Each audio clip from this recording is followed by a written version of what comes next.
Hey guys, we're back with another weekend one-off. Playing Earth Defense Force 2017. You can choose between single player or two player. Third game in the Earth Defense Force series. If you're having a hard time with a mission, try completing it with a friend. The first one I think that was released in the US. So it's Earth Defense Force. If you look at the Japanese title, Earth Defense Force 2017 is Earth Defense Force 3, and it's why the remastered or the enhanced version of 2025 on PS4 is referred to as 4.1 because 2025 was Earth Defense Force 4. The first two games were not released in the US, they're PS2 games. They were released in Europe, weirdly, as like one of them's Global Defense Force and then it's EDF2, and the other one is Monster Defense or something. I don't know. So Earth Defense Force is a very simple game. 5 difficulties. If you're going to play the game a bunch, you're going to go through at least 2 of those difficulties. This game has like 60 odd missions. It's very B-movie. It's an early Xbox 360 game that took advantage of the 360, the power the 360 had, not with graphical fidelity. It looks very clean and everything, but the graphics are kind of like high-end PS2. Science fiction movie. The government has named these extraterrestrials Ravagers. They are currently attempting to establish contact with the Ravagers. Are they our friendly galactic neighbors, or are their intentions more sinister? If you're going to call them the Ravagers, then that suggests that you already expect them to be sinister. But yeah, the big focus, as far as the design goes, was huge environments with a large number of enemies. Now, I first played this on Vita. This was ported to the PS Vita as Earth Defense Force 2017 Portable, and it's great. It's a lot of fun. As a portable game, works fantastically. So while they're not doing much with the graphics, like let's get a look at some of these characters. And the big point is large numbers. The frame rate is very inconsistent in this game.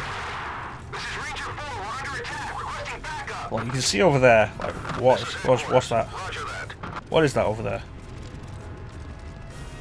HQ to Storm Team. Ranger 4 is in combat. Get over there for reinforcements immediately. Giant ants. This is Storm 3. And like, this is the main focus of the game. Large numbers of giant insect enemies. And it starts off with ants, but we'll see other giant insects. There's, I think, 2 kinds of spider monster. There's another kind of ant. It's a very simple game, but it is a lot of fun. In a very visceral and just like simplistic way. I don't know why I put that one. The physics of that one. So the aim of the game is to kill all the enemies. You also want to pick up these and these.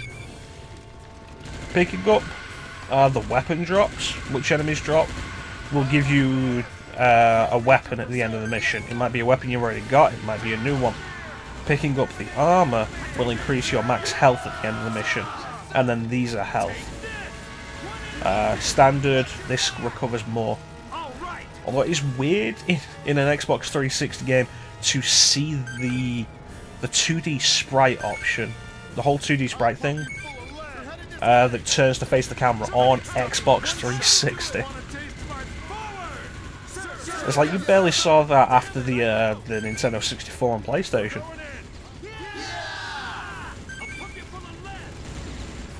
But it's a simple game.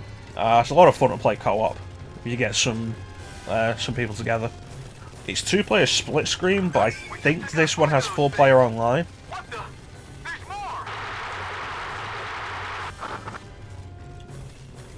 Another big part of the charm is the very B-movie style dialogue and acting, which was very popular at the time.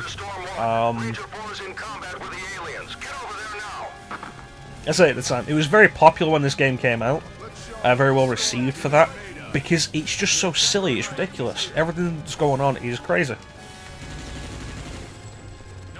There is no option to reload, so I just wanted to waste the rest of my ammo to reload. You have infinite ammo. Like, the whole goal is to just kill all the enemies in every mission. The enemies will differ depending on the mission, the environments will differ, but there's no restrictions on that as a result. You have unlimited ammo, you don't have to protect anything, you don't have to worry about keeping people alive or don't destroy the buildings. Like, it's just kill the enemies. And we just do stuff like this, and this is a lot of fun. I love Earth Defense Force.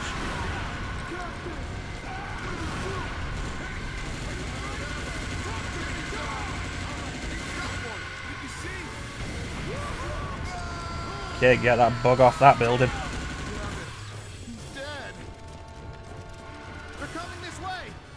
Oh no. Johnson! He had 4 days left to retirement!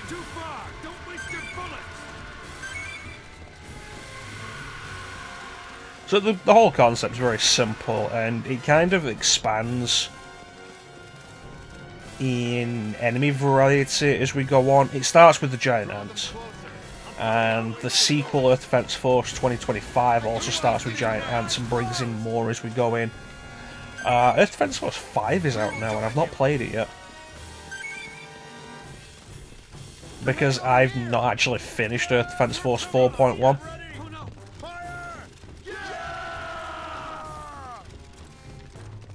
It's fun, but I kind of got everything that I needed to out of 2017. And since then I've only just kind of messed around a little bit.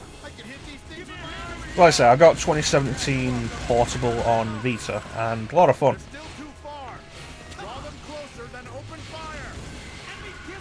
And I got 2025 on PS3, and then later on got 4.1 on PS4, which is like the enhanced version that actually runs at a good frame rate.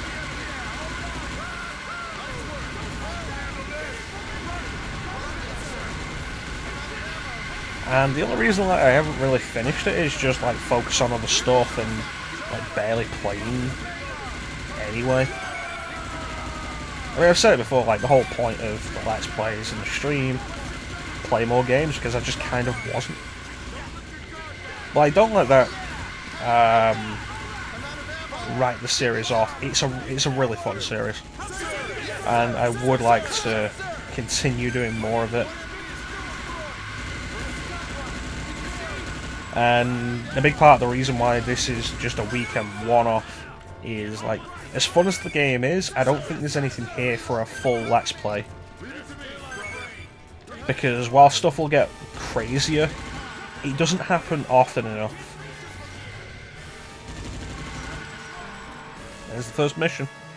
Like, we'll come up against, there's at least one mission later where we're fighting a giant monster. It's a kaiju, basically. There we go, a bunch of new weapons, more health. I'm not going to use any of those. Select your weapons, but choose your weapons. So we choose our weapons from what we've got, and change them, and then next mission. Selected going into combat. And one thing that I do really like is you can play any mission that you've got on any difficulty. Like, you can play through the entire game on easy, in preparation to normal, and you carry over everything. So, say you start the game on easy, and you're not gonna get that good weapons out of it to begin with, but get to the end of the game, you'll get some decent weapons out of it. Plus, the armor value counts. Like grabbing armor ain't easy. If you're stuck on a mission, it's a perfectly viable option to just replay some older missions on a different difficulty. And if you make it to the end of the mission, you're going to get something out of it, whether it be weapons, which you may not get a new weapon, but you know, you're still pushing forward. But one thing you are always guaranteed to get when you finish a mission, if you actually do it properly, is armor, which will increase your max health. You see, we had 200 health on the last mission, now we have 218, and it's the continuous push that way. And I think that really helps. There's never really a point where you will be stuck, unable to go on in any way. Until you get to, like, until you get to the hardest difficulty. Inferno. And like, there's easy, normal, hard, I think it's harder, and then Inferno.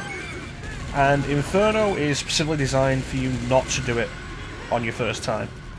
And it's not because, oh no, you can't do it, it's too hard. It's because you're not going to be killing the enemies fast enough. The enemies will overrun you, because there's that many. Don't have the damage capability to do it. Can't believe I missed that. Opera's not going to like... Oh no, there's a load of stuff over there that I've not picked up. No! I thought there'd be more. That's always like my biggest problem with this series. Select a difficulty before select a stage. When you finish the mission, like you don't realise you're going to be finishing the mission, and then there's a load of stuff still around.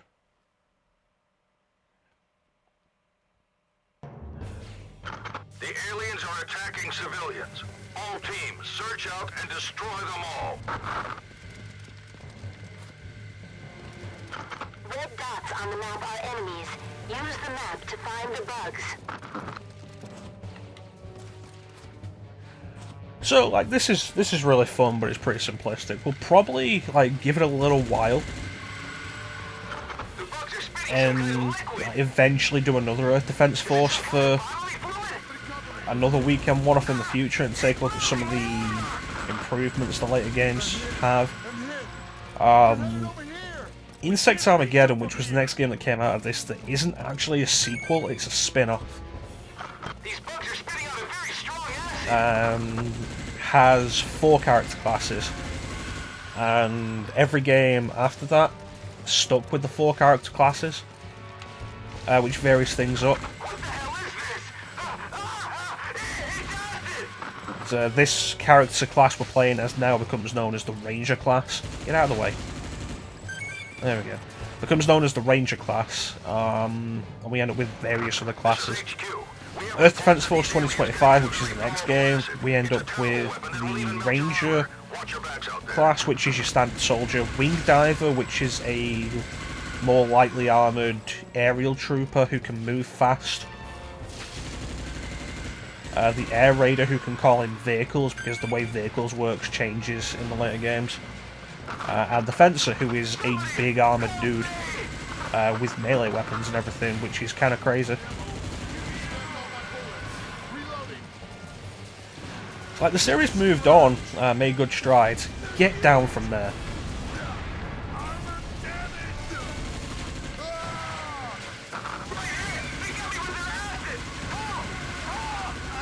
And, you know, it got really good. One of my favourite things that we end up with in Earth Defense Force 4.1 specifically, which, like I say, is the enhanced version of 2025, the coloured lighting around that is cast by explosions, because we'll see if we'll get to it here, but there are enemies, like we've seen the alien spaceships, and they can send out smaller attack ships,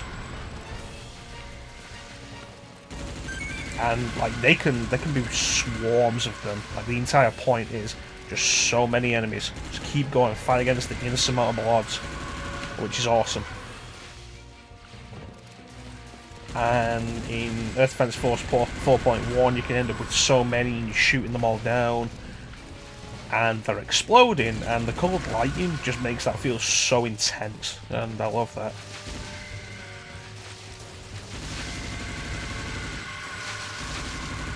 It's a simple premise, but if you're after a game that doesn't require you to think that much, Earth Defense Force is well worth it. And if you're after trying this series out for yourself, the one I recommend is 4.1. Largely because you can usually find it cheaper than Earth Defense Force 5, and it's a fantastic installment of this entire design. I've not played 5 yet, and it may be better, but 4.1 is, as far as this entire idea goes, as close to perfect as I expect you can get. Maybe 5 is better, maybe 5 does improve in some way that I didn't realise that I wanted. But 4.1 is fantastic and it shouldn't be overlooked, and like I say, it's cheaper.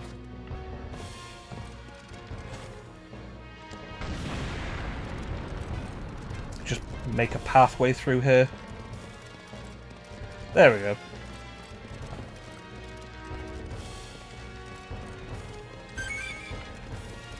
Like, I love that there's no restrictions on this. It's one of the things that really sets this game apart from other stuff like it.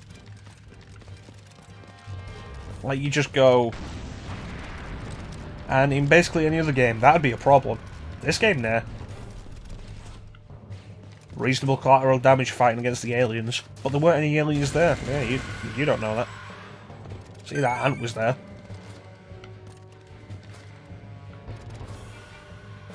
And it's a lot of fun.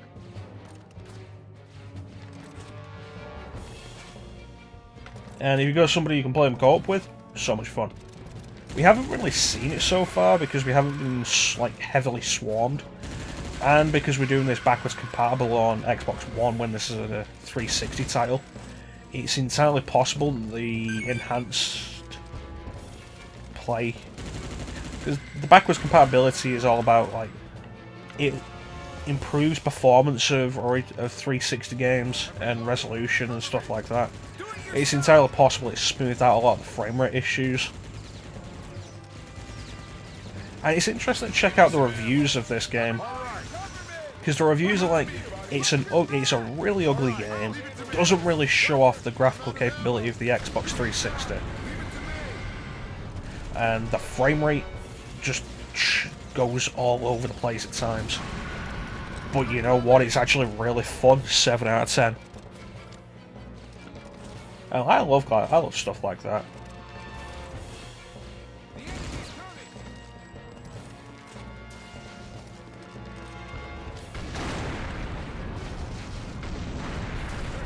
Oh, I missed that one.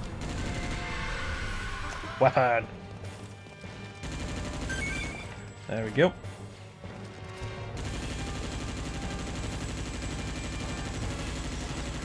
Come on, get him, get him, get him! Mission complete.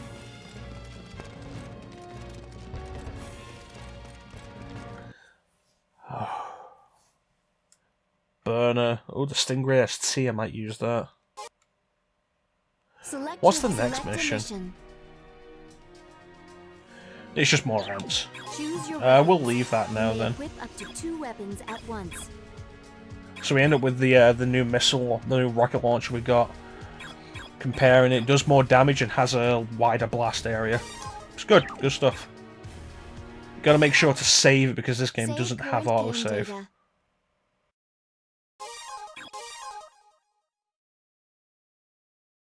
But I think that's basically it. We're not going to see much more without going a lot further into the game. Well, if this interests you, I recommend picking up 4.1. It's a fantastic game, you get a lot more to it. It includes, I think it includes the DLC packs from 2025 in the game. You got your 4 character classes, so you can mix the gameplay up. It's just a lot of fun. But that's been another weekend one-off. Thank you for watching, and have yourself a fantastic time of day, and take care. I'll catch you next time.